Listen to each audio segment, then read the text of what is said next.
Alright guys, welcome to part 9 of the CR250 build. Today we are going to be completing the engine, getting the piston on, putting the new cylinder on. I already have the studs and the power valve put in. You can't really see it here, but the power valve is on, all ready to go. Studs are all in. Now we just have to put the piston on, lube everything up with assembly lube, put it all together, and then we can finally mount up this awesome cylinder head right here that I powder coated in a couple videos back. But without further ado, let's get the piston rings installed, and then we'll put the needle bearing on and get the piston on, and then we can put the cylinder on. Alright, so here's the piston. We measured it, we set the ring end gap and the piston to wall clearance, all that's good. And we have the two rings here, it's a dual ring piston, and they're marked up top here with a T. You can't really see it, but they're marked with a T, and I'm gonna have the markings facing up. And I find it easier to use a set of ring pliers to expand it instead of having to expand it with my fingers. I can just use this to expand it, and then we can just slide it right on. So if we slide it on here, we'll do the first ring right here.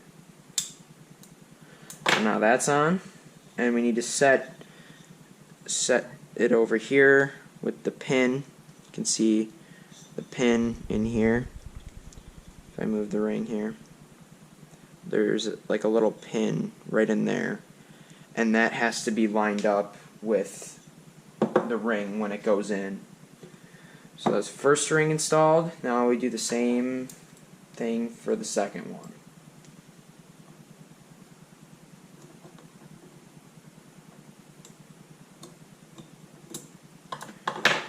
Alright, that one's on. Now we gotta line up the ring end gap with that one, with the pin. Alright, so the rings are installed. Now we gotta put the needle bearing in, put one of the circlips in, and then we can get it on the connecting rod. Alright, so I got the new needle bearing in, all lubed up, and I have one of the piston pin circlips in there. And if you can see on the dome here, there's no arrow, but it does say on one side, it says IN, which stands for intake. So the intake is this side of the engine, and the exhaust is that side. So we're going to face the piston like this.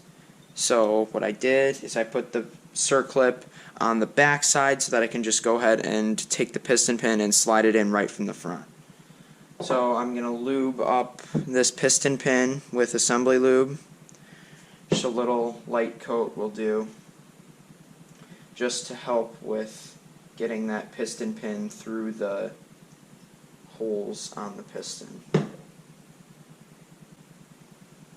And now we can take our piston and set it on top of here. Then go ahead and take our piston pin and slide it through. That's going to take a little bit of wiggling to get it through. Alright, so I got it through the one side.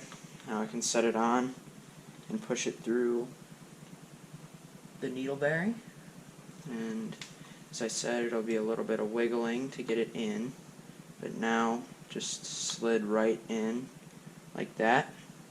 So now we have to put the other circlip in.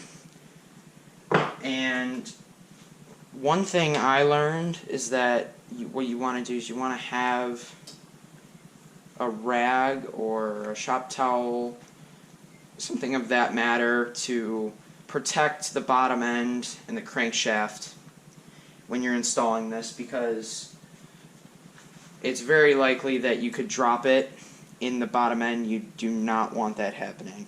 So cover that up very, very well. And now you can just take your piston pin circlip right here and fit it into the groove. So I'm gonna set it in from the bottom as best I can. Alright, that's in. Now you take a flathead screwdriver, and there's like two little cutouts on the piston here. You wanna move to where one of those cutouts is just open, you want to like rotate the circlip in there so that one of them is open, so that it has a less chance of coming out. Alright, so I've got a light coat of assembly lube on the piston skirts and in the cylinder bore. So now we have to line up the rings once again with the ring, the pin. So that's lined up. So is that one. And now we can go ahead and start fitting. We gotta pinch the ring with our fingers here and start fitting the ring in. Now this is like the hardest part. Alright, we got the first ring in there. Now comes the second one. Alright, it's on. So now we should just be able to slide it on like so.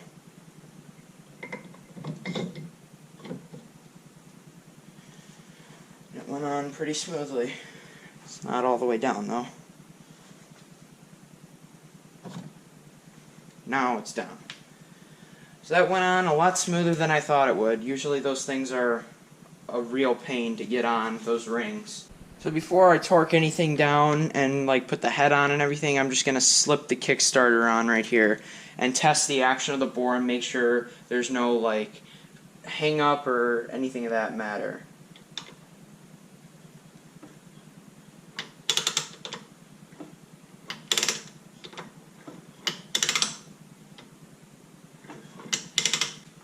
Everything seems to be good, so we'll torque these cylinder nuts and then we got to get the head on. Alright guys, so I ended up torquing the cylinder nuts to 29 foot-pounds. Obviously you can't get a torque wrench in there, so I just kind of went by feel on the two front ones, but then I actually was able to get a socket in here with an extension with the torque wrench on the back, so I torqued the ones in the back to 29 foot-pounds, and then the other ones I just went by feel.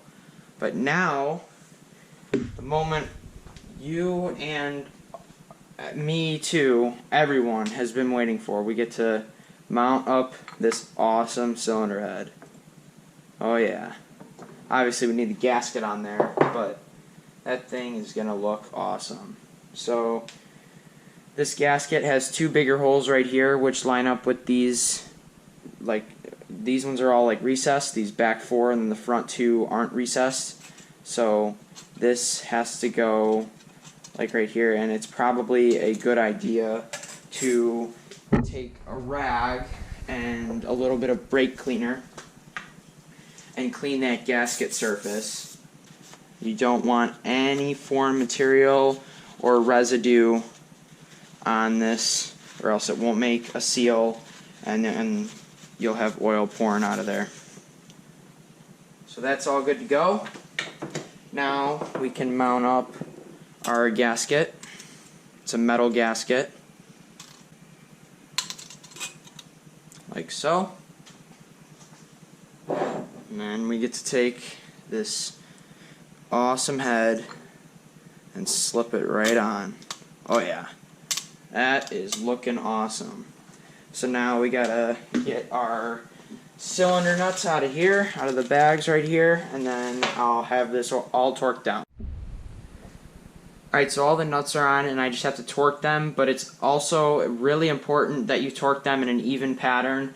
So like you go, if you start on here, then you go here, and then here, and then here, here, and like that, and then it calls for 20 foot-pounds. So I'm going to start at 10, then go to 15, and then do the final torque at 20. Alright, I torqued them to 10 and 15, got the torque wrench set at 20, and now we can just torque them in an even pattern, just like a wheel on a car.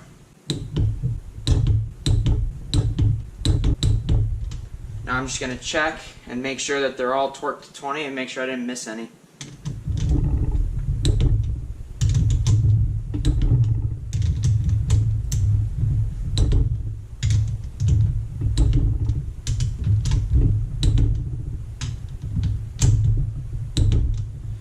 Alright, that engine is pretty much done.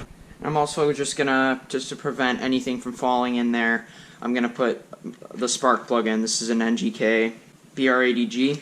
Just gonna go ahead and thread it in. And I don't torque my spark plugs. I just kind of go by feel. Alright, so I'm going to guess a 19 millimeter. Actually, it's going to be a little bit bigger than that, so we're going to need a socket. Alright, so I got my spark plug socket here, and as I said, I just go by feel. Once it tightens up a little bit. Right about there is good. And that pretty much completes the engine build. Now I'm just going to pop the Kickstarter back on and make sure this thing has compression. I'm expecting it to be some pretty crazy compression. Oh yeah! That has some gnarly compression. Oh yeah. Safe to say that it definitely has a lot of compression.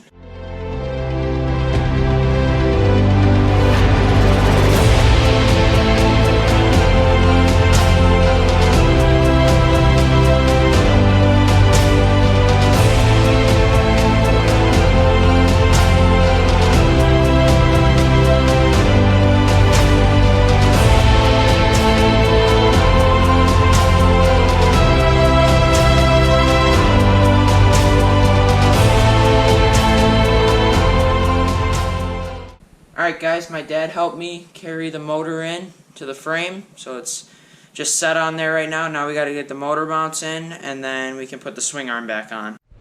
Alright, so I have the front motor mount right here, and I'm gonna face the motor mounts the same way as the swing arm bolt. So we may have to pull up on the motor a little bit right here to get this to set in. Alright, so I got the motor mounts in. There's one there, and then the setup there. I just left them hand tight for now because when I put the whole thing together, I'm going to leave the motor mounts loose, the swing arm pivot, the linkage. All those are just going to be hand tight, and then you compress the suspension and it like lines everything up in the frame, and it's supposed to make a difference. So I'm going to go with that. So now I'm just going to get the electrical mounted up, and then we got to mount the swing arm back on. Alright, I've got my greased swing arm pivot bolt. We've got the swing arm right here. We need to move this. There's a vent hose on the motor, so that has to go, just kind of sit there for a little bit until I can get this swing arm in, and the mud flap is kind of in the way. I don't know. I'll be able to do this with one hand.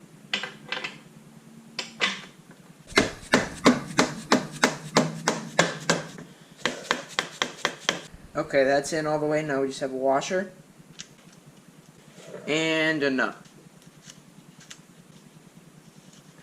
And as I said, I'm just leaving those hand tight because I'm going to tighten them once the bike is completely together. Okay, so now we can mount up our awesome shock right here. So we'll just slip this in. It might be a little tough going in because of that new shock bearing, which it is. And I'm going to see which way this bolt is facing. So looks like from the bottom one, the bolt goes in this way. May have to lift up on the gas tank a little bit to go in. Just slipped in like that. And then this nut is also only going to be hand tight for now. And then, as I said before, once we get the bike all the way together, we'll tighten and torque all of them. Okay, so now we're down here at the linkage. This bearing right here has to connect to the shock, and then it just kind of sits like that. And then this one right here has to go to the bottom piece right here in the swing arm.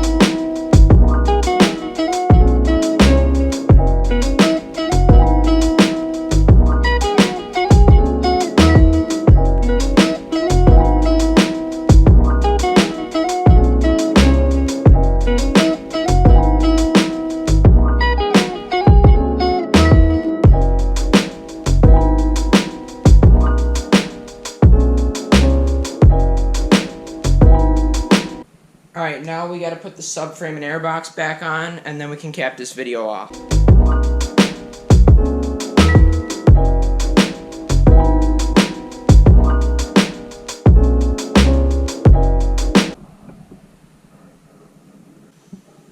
Well guys, I think that's a wrap on today's video. Got the motor and the frame there. I have the Kickstarter on there temporarily. I'll probably get the shifter and everything on off camera. But I think next video should be working around the engine, doing the carburetor, the radiators. I'm not sure if I have the radiator hoses. They might be in that box down there. But I have to see if I have those, and then if I have those, we can put the cooling system on and the carburetor and whatnot. And then I think after that will be like bars and controls, and there's not really that much other stuff aside from maybe brakes over here and then a few other little things, and then we just have the wheels to clean up. Actually, my dad helped me. He cleaned up the front wheel right here. It's looking pretty trick. We're not sure if we're gonna paint the wheels black or just leave them how they are. I'm not sure. The spokes are most likely seized, and you can't really get spoke kits for these older bikes. It's kind of like a new thing. So we're not going to tear the wheels completely apart. I wanted to, but if you can't get spokes, you can't really get spokes OEM. They're going to be like $200 a wheel, and that's just outrageous. So I think we're just going to leave the wheels how they are, maybe paint the rims black. We'll have to see. But that's pretty much it for this video. And I mean, trick cylinder head, trick motor completely, I guess. The whole motor's redone, aside from the bottom end internals. But yep, that's it for this video. Like and subscribe, share it with your friends who like dirt bikes. And off that, I'll see you in the next video. See you later.